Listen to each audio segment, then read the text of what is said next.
Ada apa baru di Ipoh?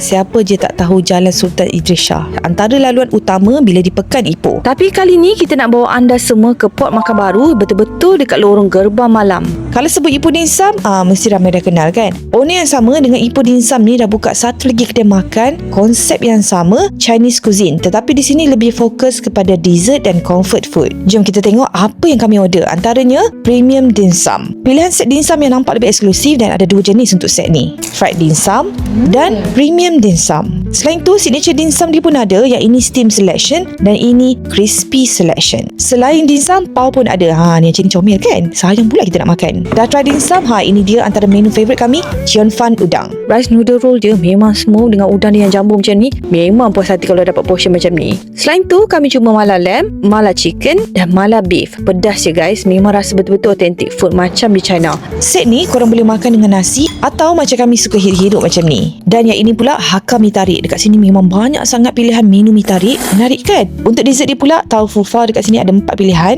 osmanthus, mixed fruit, traditional, plain one. Bukan tu je, ais soya pun diorang ada. Ada banyak lagi flavor. Taufa drink dia pun best tau. Macam ni rasa dia lebih bold. Tengok menu atas ni nampak sedap pula mango pomelo sagu ni. Sesuai lah layan air macam ni dengan cuaca panas, memang lega. Dan rasa pula osmanthus jelly gede-gede ni, memang sejuk tekak. Sebelum pulang bolehlah korang cuba gelato sesuai untuk pencuci mulut selepas makan. Overall, satu tempat yang sesuai kalau datang ramai-ramai sebab pilihan menu dia banyak sangat dan dim sumnya, makanan beratnya sampailah ke dessert. Tak payah dah pening-pening nak pusing satu pekan cari makanan-makanan macam ni. Safe dispose, okay?